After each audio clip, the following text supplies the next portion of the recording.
One thing I also wanted to mention, we were talking about like kind of returning to God.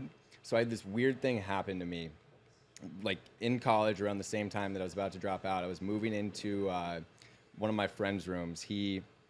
So it was like two people in a bedroom, which sounds weird, but it's college. You're sharing a bedroom with somebody. There's two beds, obviously, and then you have suite mates. And my roommate was just a weirdo. Like, I don't even want to get it. He was just a weirdo, bro. And I was like, I gotta get the fuck out of here. And so I'm moving to my boy's room. He's kicking out his roommate, and we're swapping. And my soon-to-be suite mate, who his name's Jack, I was moving into the other room in his suite, and he texted me, and he was like super religious, like super Christian, but not in the way where he's like forcing it on you. Yeah. I had a couple friends growing up that's like, it just rubbed me the wrong way with religion as a whole.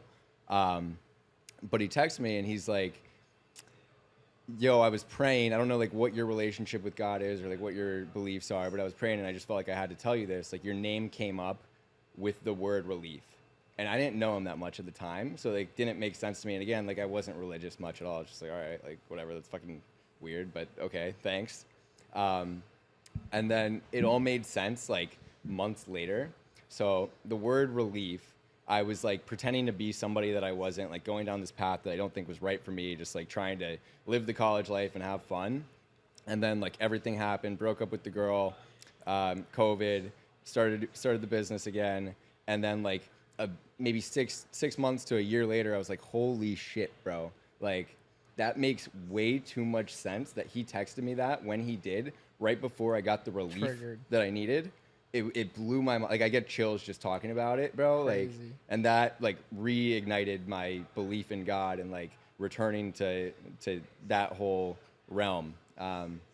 So, yeah, it worked out too perfectly again. Yeah, because it all comes from like that voice in the back of your head. And like, what is that? Is that exactly. Is that God? Where does that come from? Yeah. Like, why were we all called to do this with our lives and like build a different reality that most people don't do? And I think it's strengthened when you're surrounded by other guys that are at a similar point in that walk of faith. Like we were just talking to Mason, he's a little bit newer. You have guys like Cam, Sanjay that are all kind of having these conversations. Like, are those conversations that you guys have as well, like back in Miami? And what do those conversations kind of sound like?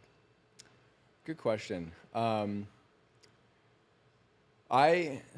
when Mason and I will talk about like faith and spirituality, it's more, I'd say it's more broad in a sense of like I haven't read much of the Bible. I haven't read very many religious texts, but I have always felt that voice, and I've felt that hand guiding me to wherever I needed to be.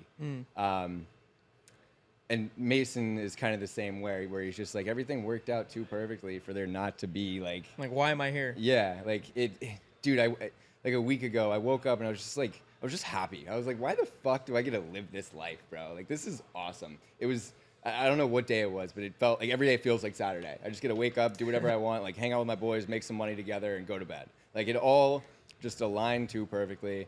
Everything just happened for a reason. Like, even the losses, even the paths that we took that weren't right for us, they led us to the next thing, and that ended up being what was right for us eventually. Yeah.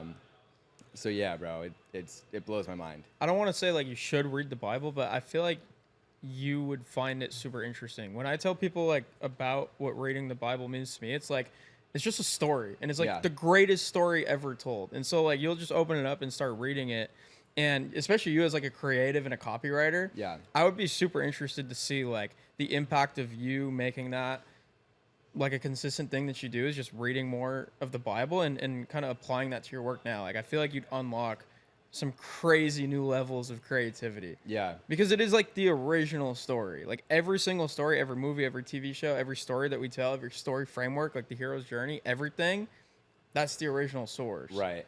And it blows my mind still, like, just when I see like little quotes, like it's still accurate to this day.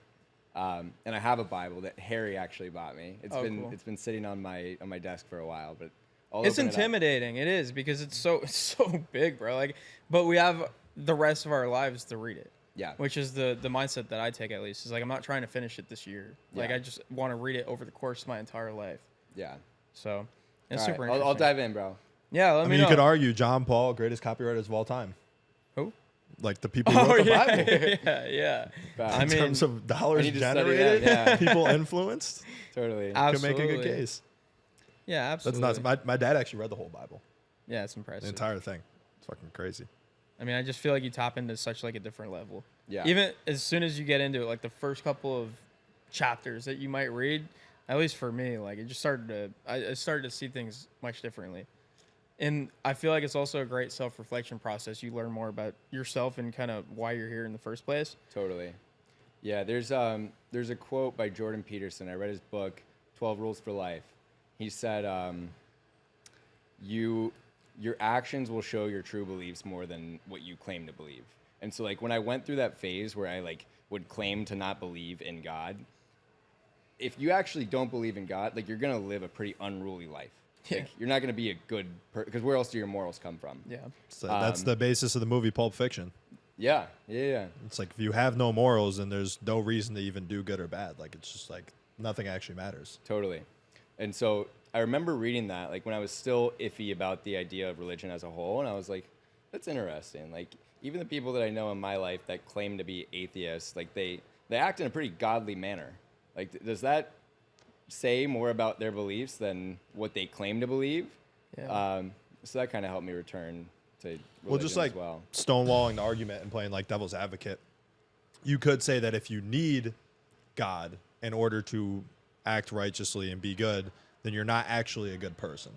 Like you should want to do that anyways, just for the greater good. So Well, it's I mean, we're sinners at the end of the day. Like we need God is kind of, but the idea I don't. behind that. But I'm saying like on the other side, if you were an atheist and still a good person, I think those two things can coexist as well. Yeah, good point. Hey guys, if you enjoyed this short clip, check out the full interview here. And if you want to see more clips from this episode, check it out right here.